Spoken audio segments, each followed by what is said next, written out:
Hi, everyone. I'm Patrice Gopo. I am the author of multiple books, including the recently released Autumn Song Essays on Absence from the University of Nebraska Press as part of their American Lives series. And this book explores just ways in which we encounter absences in our lives in a variety of ways, whether through loss or injustice, change, and the passage of time. But it is my reflections on how we interact with absences and how there still exists glimmers of glory that might remain even in the midst of absences.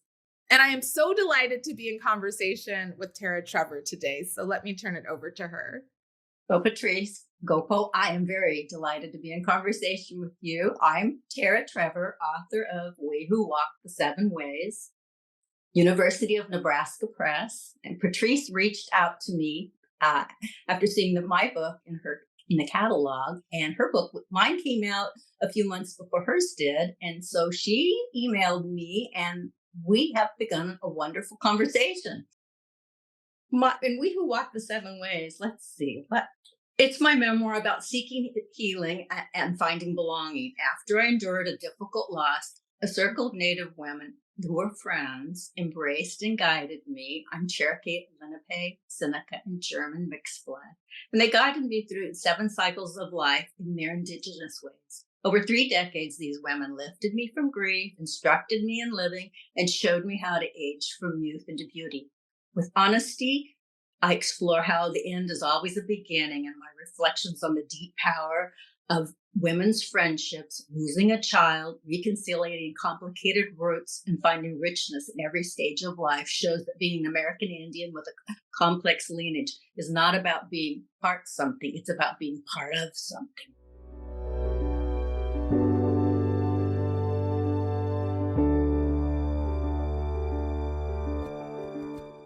Terra, it is truly a delight for us to do this today. I just want to say the way I ended up finding your book was one day I was searching through the University of Nebraska Press, just like listings of recent books, and I saw yours. I thought, oh, I love the cover of this book, and and then I read about it and read what the topic was, and there were things about healing and belonging, and I felt so drawn to just the back summary of the book. So anyways, that is how I ended up finding the book and ultimately finding you.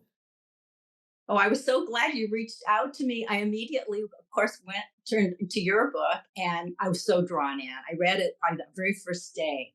Oh, that's so sweet. I couldn't put it down. I donated my time. This is what I'm doing now. I'm reading this book, and it was just wonderful. Oh, well, thank you so much. And I have the same to say about yours as well. I just felt, as I said in my email to you when I wrote you, that it really felt like this invitation to notice with you, to seek healing, to find belonging. And I really resonated with sentences and stories that you shared. And your book is a gift to the world. So I'm so I glad. felt like I knew you, like reading it. It was like, I haven't been with Patrice for a while. Oh, it's so good to be reconnected with her again. And that's the sense I had while I was reading. Oh, I love that. I love that too. And I think I had a very similar feeling as well. And I think that for me, I find essays, well, I should just ask you. I read your book as a memoir and essays. Do you feel like that would be accurate to describe your book, or would you describe it in a different way? Very accurate. My first draft, and I set out to write this entire book in essay form, but all essays that would bridge together and tell the complete story. So that was my first draft, was completely in essay. And then in later drafts, and then we're working with my editor, it was just very clear. This was a memoir that needed to be between the book ended between this 130, 3 decades, 30 years, and so that's how it all happened. Mm-hmm. I definitely could feel it, because in the sense I did feel as I was reading the book that each section in a way was its own contained section. So I could put it down, and at the same time, I was still feeling called to the overarching story that was unfolding. And I love what you said about it being across 3 decades. I thought that was also quite remarkable too. As I was reading it, I thought, oh, wow. I really feel like I have a sense of this narrator experiencing change and growth across this collection. And I don't know, I'm just curious, how do you see yourself, or maybe the narrator, because sometimes the person we create in the book is not necessarily fully ourselves, but just how do you see yourself or the narrator having changed from the start of the book to the end? Well, because this was a very personal memoir, I see myself, the narrator, but it's me. Hmm. I I started out in my mid-30s when I met these women. They're my native friends. I didn't know them that well. I knew them casually Hmm. through a writing class, and we'd always had been together at Native communities together. And I knew them, but in a more of a formal setting. Right. So I'm in my mid-30s, and they're all in their 70s and 80s. Hmm. Hmm. And some of the characters, of course, I didn't keep into the book because they were in their 80s, and so they weren't around for that many years. But so I picked the youngest ones that really were in my life for Hmm. a very, very long time. And at the end of the book, I'm nearing 70, and I'm in I'm walking into my own elderhood. So I'm using the lessons Hmm. that they passed on to me for those years. And it was quite a shock. It's like, wait, I'm not the youngest anymore. Yeah. Yeah, absolutely. I mean, I think that for me was something that I just really appreciated about the book was that sense of the intergenerational friendship that happened, but then also our ability to see how this narrative, you, obviously it's you, moves from, I mean, I don't know if I want to say our 30s is youth, but I do think it is youth. It And is. It and is. yeah, I think so. I do think so. But then moving into this space that embodies these friendships that were at the beginning, and now you're taking that role and just moving so graciously into that space. And now I feel like I'm in the youth of my elder years. I'm Mm, really just now beginning that. yeah, yeah. Oh, I like that. I really like that. That's lovely. That's really lovely.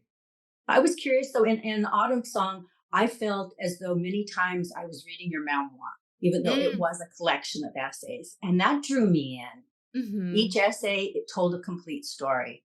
Did you I know you set out to write it in essay form, but did you consider a memoir at any point?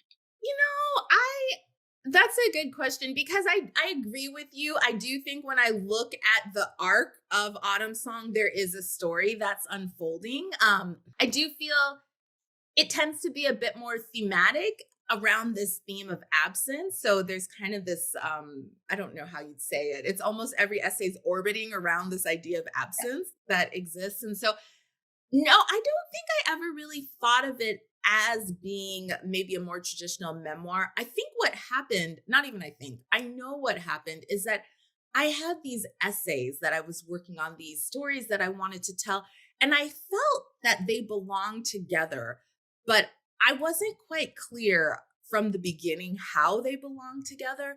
So it was only in the process of really delving in and understanding the themes in each essay that I started to see how they were revolving around this larger theme of absence. So in that way, I feel that that theme and having highlighted that theme, it does make it feel a little bit maybe more like a memoir. But at the same time, I know for myself, I wrote it as a traditional essay collection with the intent that each could stand alone, but then everything together tells a larger story.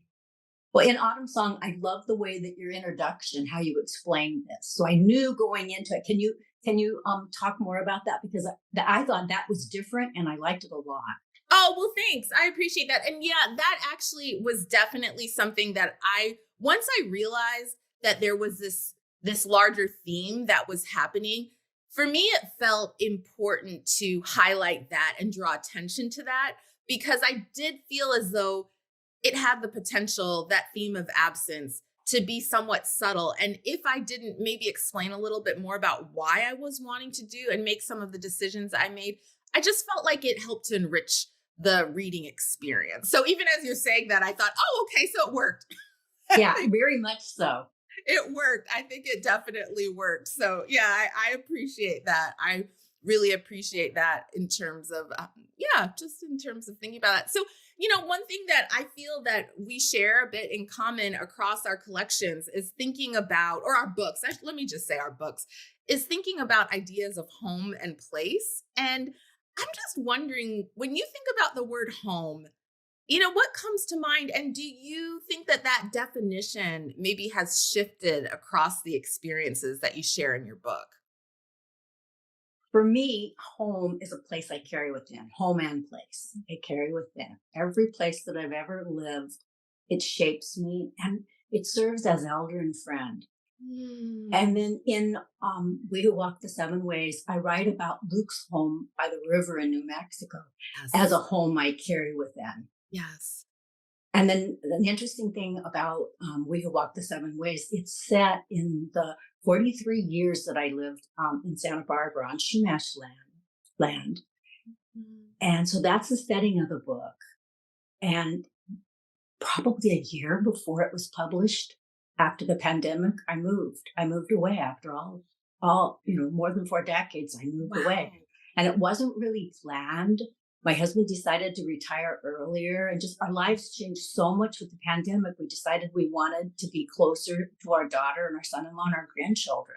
Right. So we ended up moving to almost 300 miles north. We're still on the California coast, but completely different location. So when I went back right before publication, I was doing the final drafts. That made it even more memoir form for me, because now it was no longer my current life. I really was looking back. Mm. Wow. I think that's quite actually, there's multiple things in here that I'm just resonating with, but the idea of carrying home within you. So even as you mentioned your friend Luke and his home and being part of your home, I love that, because I do think oftentimes in our society, in our culture, or, and I don't know, multiple people have multiple ways of thinking about but I just think broadly, home often gets labeled as this one particular place, that it needs to be this one spot. And yet I love how what you say reminds us that home can be expansive.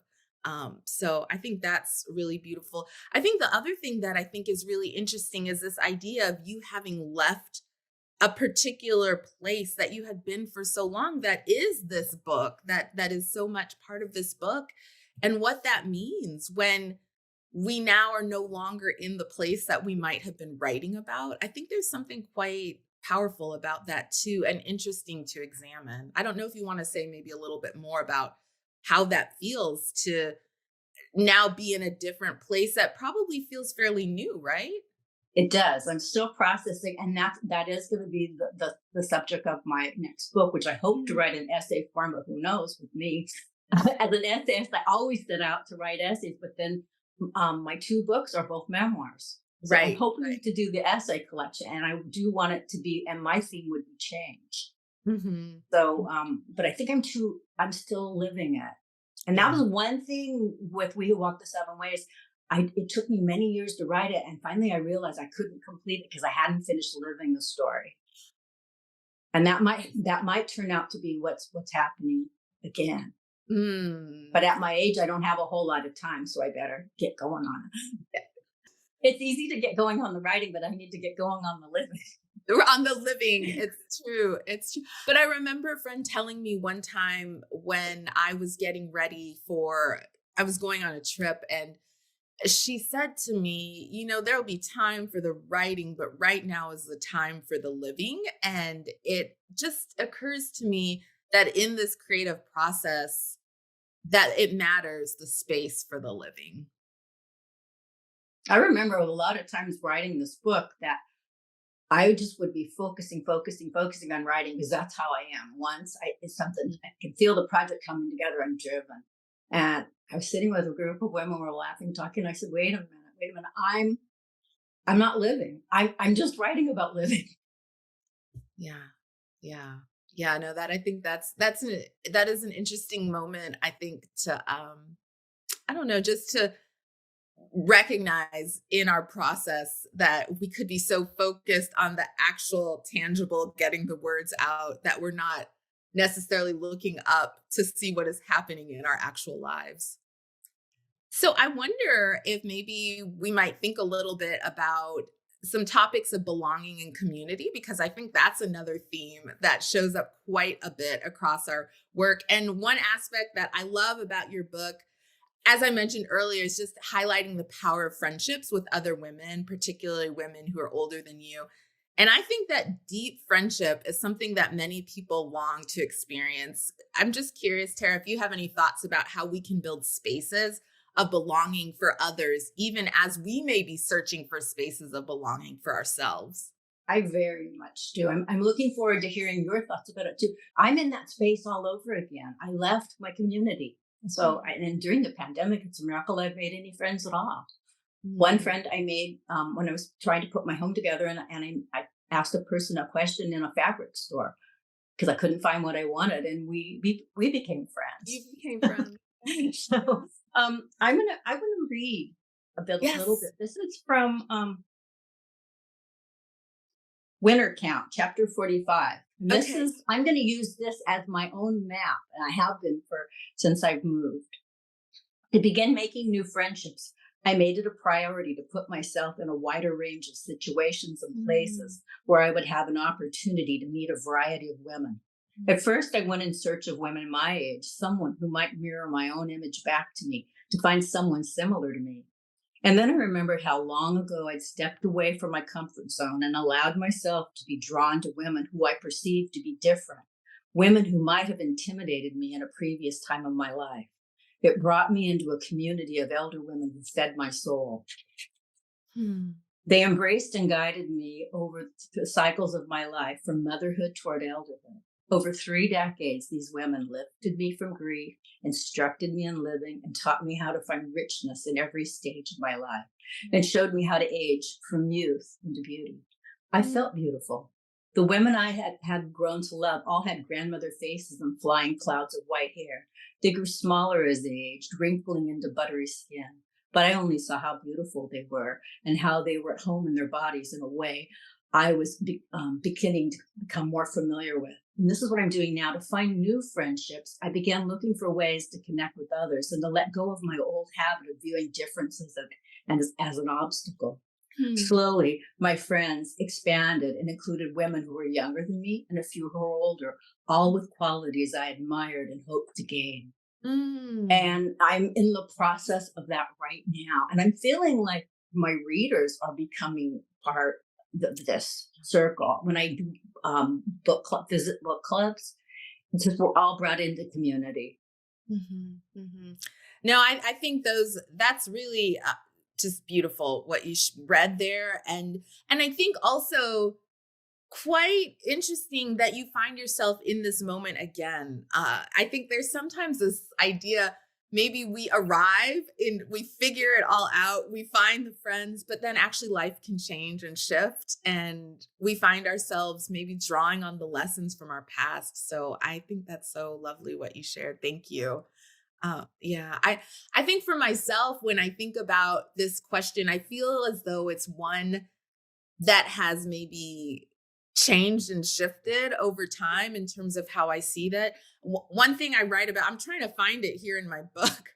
I'm not finding it very quickly, so I'll look for it and I can read it. But I do think one of the things that I found particularly in my 30s, so I'm in my 40s now, but was this idea of what does it mean to actually be a friend to myself too, that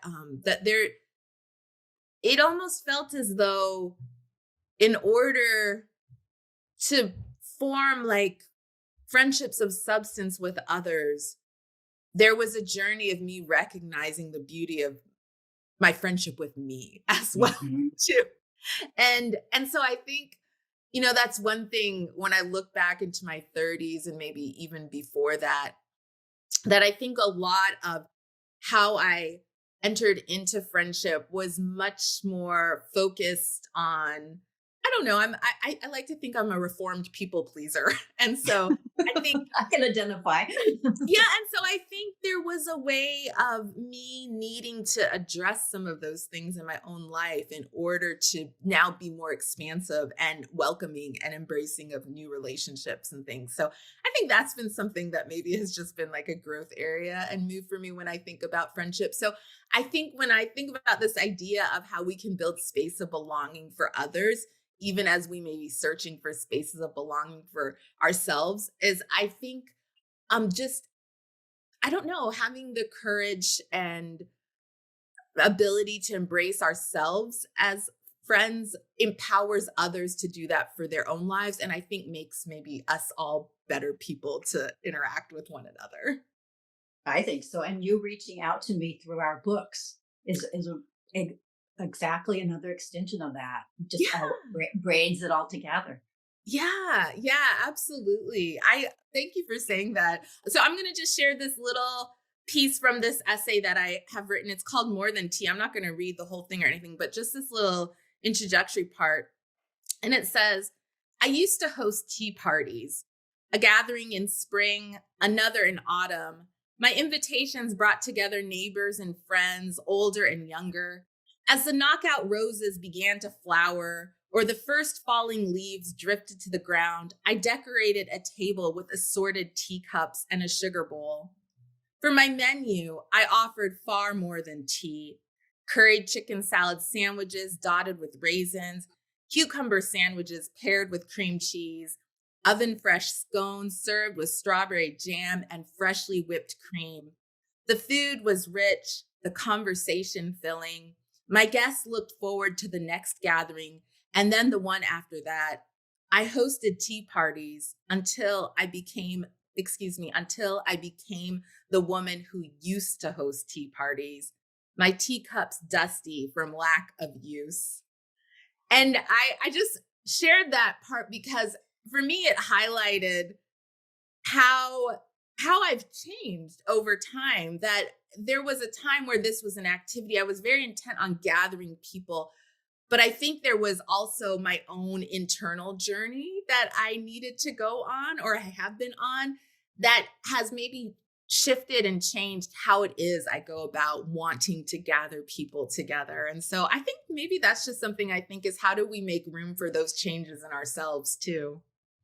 I love that chapter, that essay. It's just that's rich and I feel like I'm at your tea party. I'm joining. I'm one of your neighbors. I'm walking over. I'm there. I can feel myself walking home. And I read it as that there's seasons of your life where you just can't host tea parties so much, Right. and but then you will again, and they will Yes, change, and different people will exactly. sit at your table.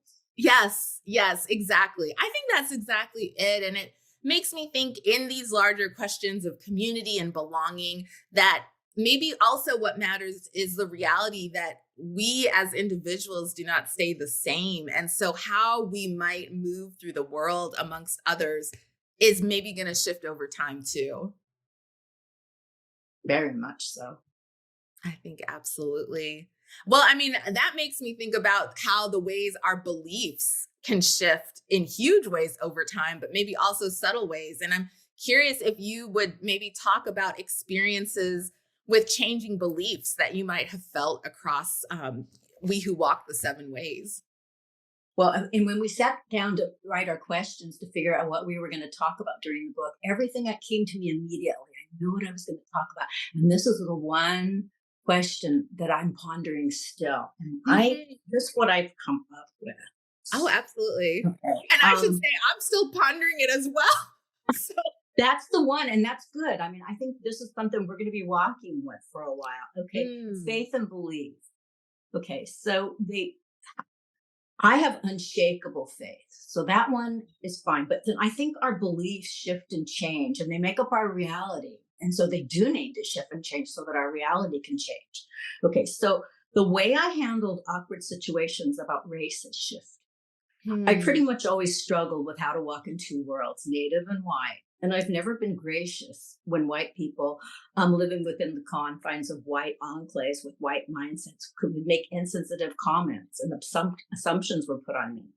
And while writing We Who Walk the Seven Ways, I began to wonder if maybe I could become a more effective teacher if I were to become more gracious. Mm, mm. Though after reading Autumn Song, a brief statement on grace on page 77, your essay, I'm beginning to realize I'm back to realizing I've got to stand my ground, and hopefully I can do it in a kind way. But I can't be gracious and allow them to agree. And I was struggling with that while I wrote the book, because some of my readers were like, you're being too hard. You're drawing too hard of a line here. Can't you just soften it? And I would go, I have a conversation with my friend Bill in the book. And it's something after I reading Autumn Song on your essay, I was like, no, I'm standing my ground, because we won't help people unless. Yeah, that we bring the truth of experience. Bring the truth. Yes. I'd love it if you could talk more about it, because I'm learning from you. Oh, well, one thing, I mean, just even as you said that, I resonate with what you just shared, because I do think there can often be this caution, this desire to not be harsh with people, that we want to exhibit kindness. And sometimes I feel as though kindness and truth are almost pitted against each other, as if you can either be kind or you can offer truth. And I think for me, this journey that continues to unfold is recognizing that truth is often a kindness offered to people and offered to ourselves too.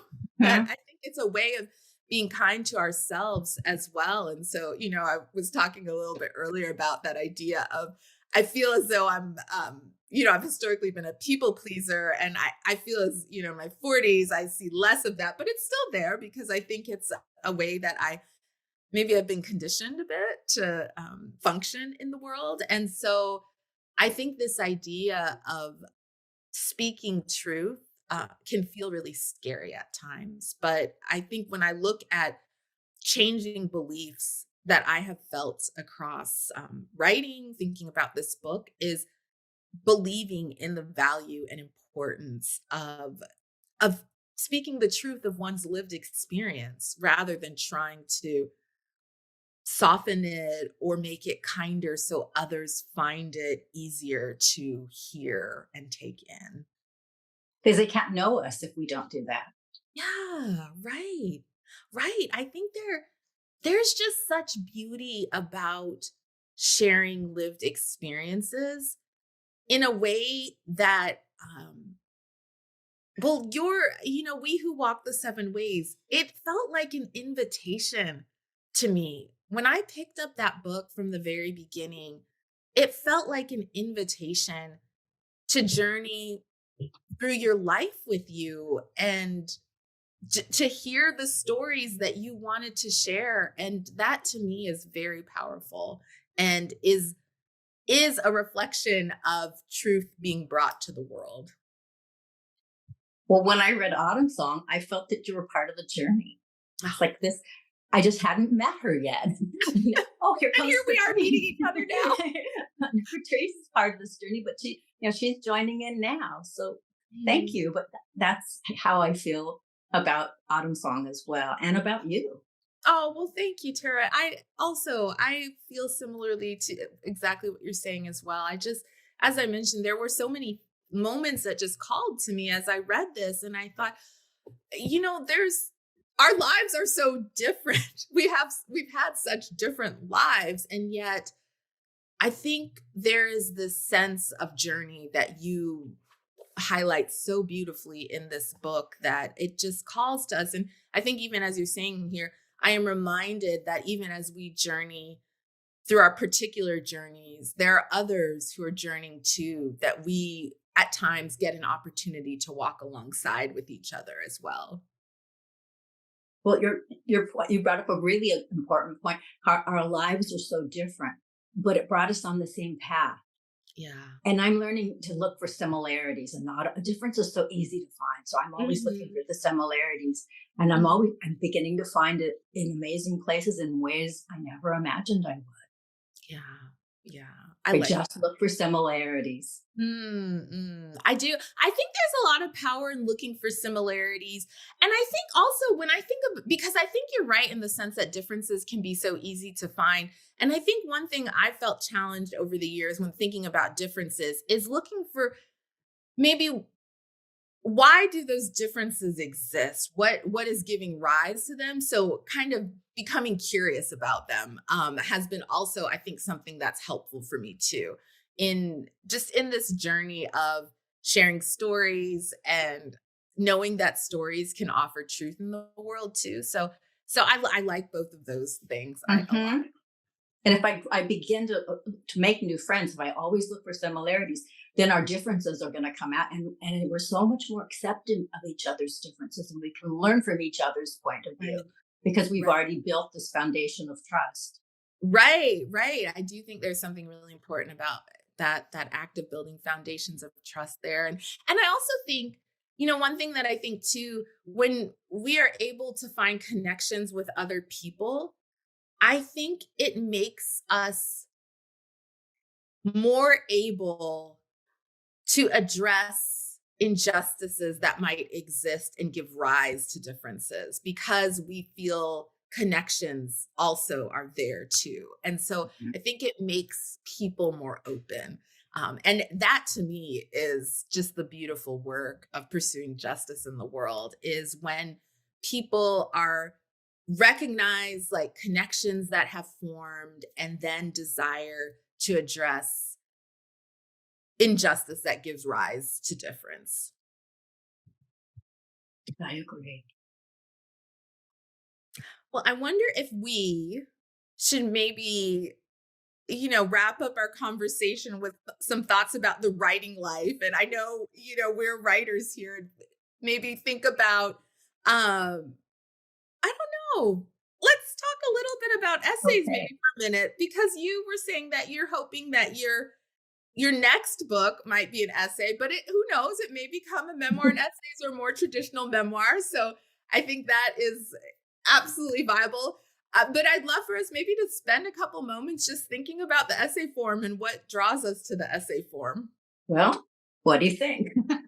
I was actually just thinking my reason, what draws me to the essay form feels almost a little silly, but I like things that are shorter. I like to write shorter. And Oh, yes. Oh, yes. so I think someone has asked me, I've been asked on multiple occasions, why not a memoir? Why not a traditional memoir? And I have basically explained I feel as though I'm very much drawn to shorter forms. I also write picture books too. So I also I just don't know if I can sustain a full length book in one narrative. So the essay works really well for me. I think the other thing with the essay that I really love is that there is a lot of opportunity to just be thinking on the page. I feel as though essays are a vehicle for kind of the thinking work that we might be doing, the making sense of the world. And so Mhm. just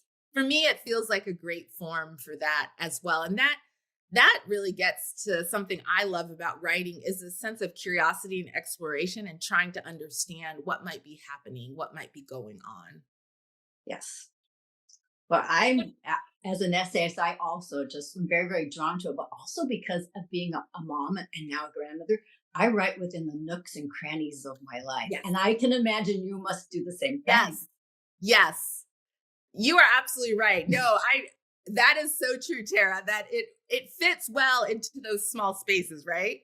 It fits very well. And then so often when we write an essay, I'm I can feel that oh, this can be a bigger book. And a good example is I was invited to write a chapter for Unraveling the Spreading Cloth of Time: Indigenous Thoughts Concerning the Universe. And this was back in 2010. And when I worked with the editor, when I got done finishing with my chapter for this anthology, I said, I've got a bigger story to tell. Hmm. And that story. It took me 11 years. That's We Who Walk the Seven Ways. So Hmm. there we go. How an essay, you don't Yes, know what the future's going to bring with it. that's true. I think that's also a really great point. that an essay can become other things, right? That it doesn't need to just stay in that form, that it often offers potential for something more. So your one essay becomes, your next book is what it becomes in mine. I have an essay in my first essay collection that I actually rewrote, and it became my first picture book is what it did. So still a short form, but it is a different form. And then all the essays that you wrote over, how many years would you say of your collections of essays? This is an autumn song. Oh, wow. That's a good question, Tara. I probably maybe 7 or 8, 9 years. I mean, there's a stretch of years that is there. I think there's some essays where my first child is not even born yet, I think, up until she's, a child, no longer a baby. So, and I'm thinking when you wrote these essays, you were writing with faith. Each essay, and it became a book, and you could have never imagined that. I mean, this is very true. I think when it particularly for the essays that I didn't write during the pandemic, there were a few that I wrote during the pandemic. And by that point, I did have a sense that I'm writing a collection. But the essays that came prior, especially the earliest ones, you are right. I had no sense that this was going to become a collected work. I was just writing the story and experience then at that point. So I'm wondering, like, just us sitting down, we are rough draft form. We don't know what we're going to write about. We begin writing an essay. It takes shape. It begins to have themes. That's part of our faith and belief. You're so right. Yes, I agree. Right. That we continue to be present to what is happening with uncertainty about what is happening is going to be. I think that is, I agree with you. I hadn't really thought about that in that way, but I do think to be a writer, maybe not always for all writers, but it sounds like for the writers we are, there's a lot of belief and faith that is involved in that process of creating, because it's true from the beginning.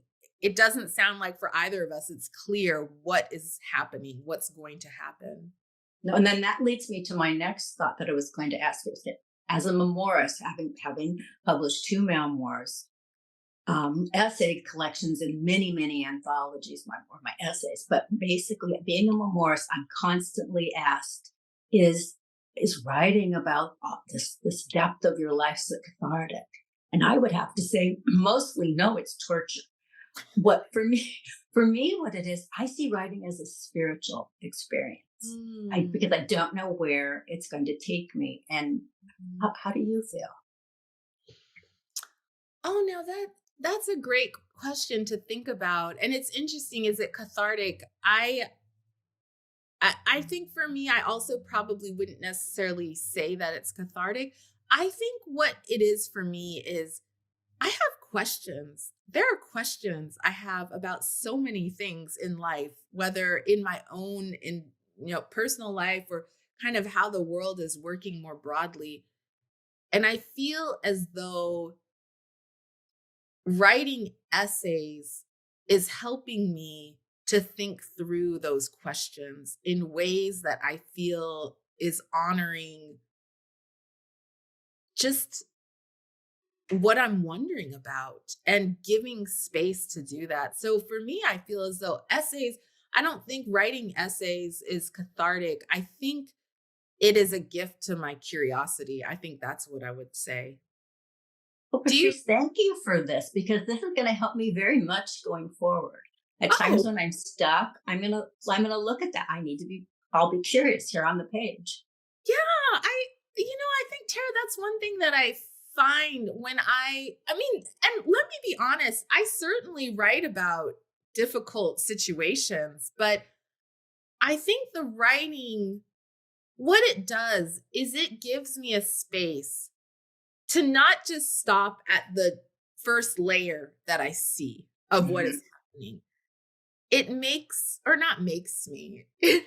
it allows me to go deeper, to find new layers, to search for maybe a different angle or understanding. And I don't necessarily find answers to all of these things that I might be curious about, But oftentimes I feel that in the journey maybe is enough, at least for now. Maybe the journey is enough. Because just asking the question, Yeah, it could take years to get an answer, but we have to ask the question. absolutely. Absolutely. And I think some things, I don't know about you, but sometimes I feel like there are things in life that don't have answers. I think they're just things in life that don't have answers. I know in We Who Walk the Seven Ways, you write about some moments of very profound grief that I mean, I know for myself as I was even reading some of what you shared, I was crying. And I just think, I mean, I don't know that there's answers there, Yeah. but that, yeah. And so I just think some things there aren't answers, but that doesn't mean that we can't write and seek to find be on the journey of looking for them, even if they may not be there to be found. Well, because when we read, I find that I connect so much with the different stories that are shared, and as writers, that's Mm. what I hope to give to Yeah, readers. yeah, absolutely. Absolutely. Tara, this has been so beautiful. I've loved just this interaction and this conversation. Are there any other maybe topics, ideas, questions that you wanted to bring up or raise, or maybe just a final thought that we want to share? I'm enjoying this very much. I know we could just talk on and on. I wish we could now just walk off and go have tea and And go talk. have right, and go have some tea, right, with freshly baked scones. I Yes. think that would be lovely. But yeah, I'm so grateful for this time and this space for us to just consider some of these ideas. And I feel as though me as a person and my writing life are both just richer because of our time of connection I here. feel that way too. Thank you. Thank you so much. Thank you. This has been wonderful.